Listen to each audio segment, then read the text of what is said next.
Good afternoon, this is our evaluation project from History and English. I am Guadalupe Isabel Ramírez Aparicio from the level B2 Plus with the teacher Laura Castillo Martinez.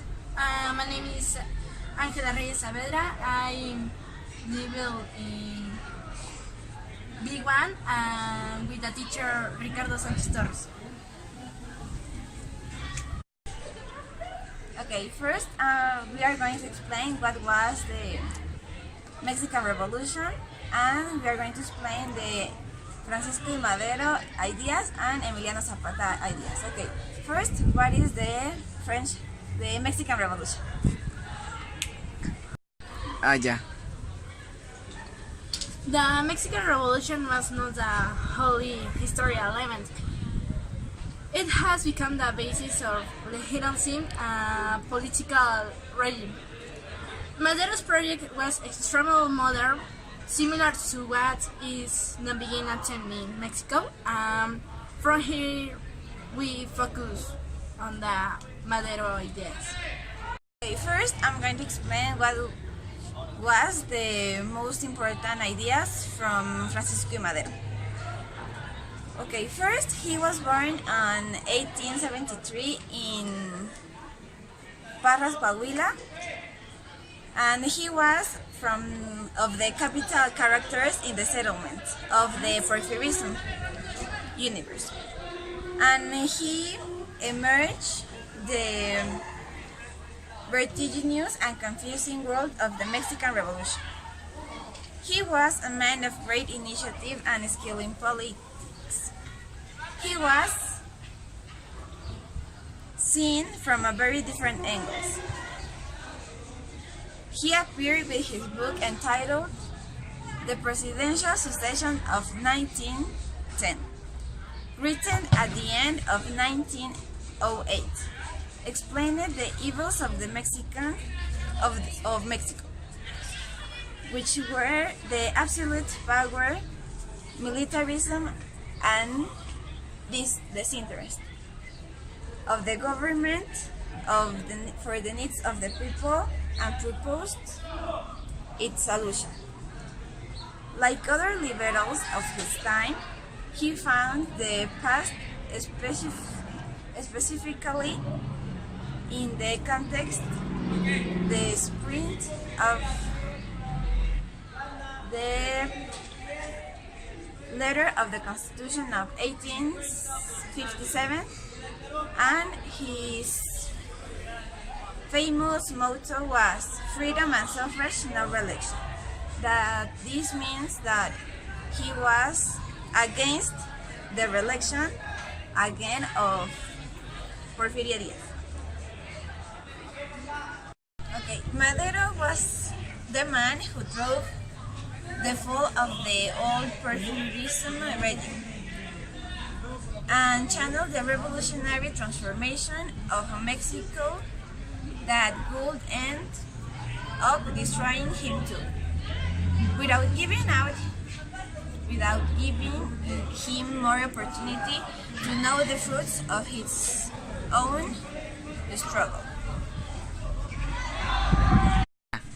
Okay, the presidential succession is an intellectual and moral diagnosis about the Porfiriato and the country of its time, and at the same time, the principles of a program of liberal reforms for politics and politicians of its time.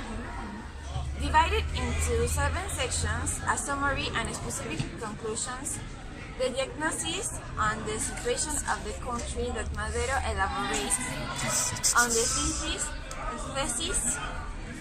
that since the War of Independence, Mexico had been dominated by militarism, by which a military class and had become in the political class, whose internal struggles and conflicts had led the country to absolutism from Santa Anna to Porfirio Diaz, and that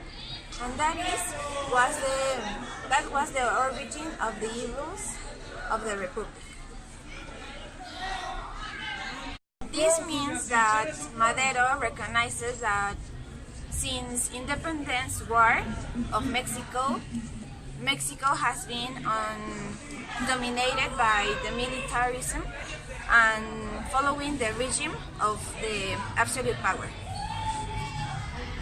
I recognize that militarism as a source of order and stability were necessary for a country that had suffered a lot of rebellions and internal wars throughout the 19th century that has lost a half of its territory and where its inhabitants were recluted to accept the rule of law. However, for Madero, he had gone from one extreme to other, from turbulence to servility.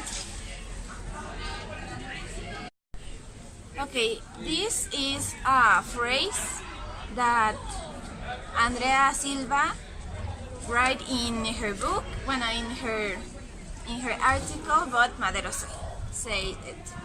Okay, it was the Mexican people who before were extremely turbulent. Here is a phrase that is written on the article of Andrea Silva on his article, but Madero said it. It was the Mexican people who before were extremely turbulent are now the most peaceful people of the world, of the earth, and not only respect the law with pleasure, but obey servilely the authority. To overcome this situation, Madero proposes the creation of a new political party as an organization capable of returning to the people the rights, obligations, and duties with the Republic. Was the founder of the anti-reelectionist party in 1910, whose purpose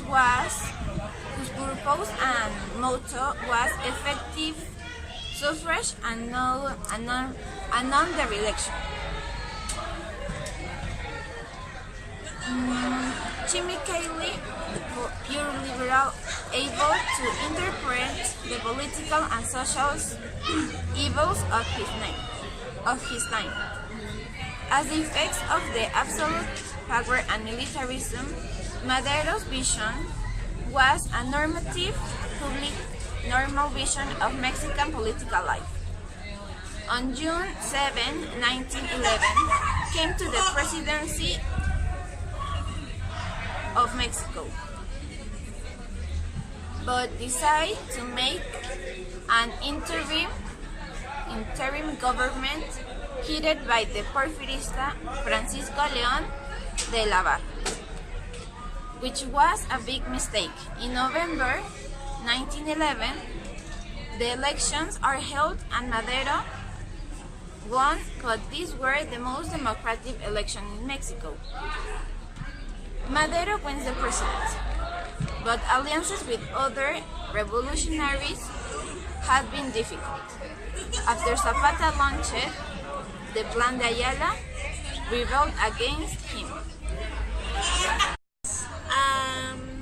I talk about the ideas of Zapata.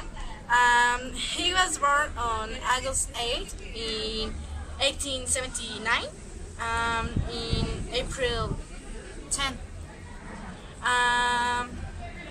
He was one of the most important military in the peasant leaders of the Mexican Revolution and a symbol of peasant resistance in Mexico. From a small knew the problems of for the farmers in the middle of 1910 and decided to rebel himself. His army grew more and more with thousands of peasants. This came to Porfirio Diaz, to which he rebelled. He was calm until the South Road. Diaz, 1910. Yes. After After to Porfirio Diaz from power, he signed peace with Madero, but over time, Zapata didn't understand why he should wait for Madero to rise to the presidency. And Zapata is rebelled to Madero with the Plan de Ayala, and in which Madero was... No mames, ya sigue, lo cortas después. A ver, otra vez, no, otra vez. Ya, lo cortas después. Zapata is rebelled to Madero with the Plan de Ayala, and in which Madero was called a traitor. But after Victoriano Huerta raided Madero and killed him with his brother Gustavo Madero. Yes. Okay, on December 4 of 1914, Villa and Zapata meet to enter the National Palace with President Eulalio Gutierrez. Zapata made his revolutionary utopia a reality. The lands were divided according to the customs of the people. His concern was more moral than economic, which responds to its motto, Earth and Freedom, Zapata 1940. As a team, we believe that the Mexican Revolution was one of the most important events for Mexico.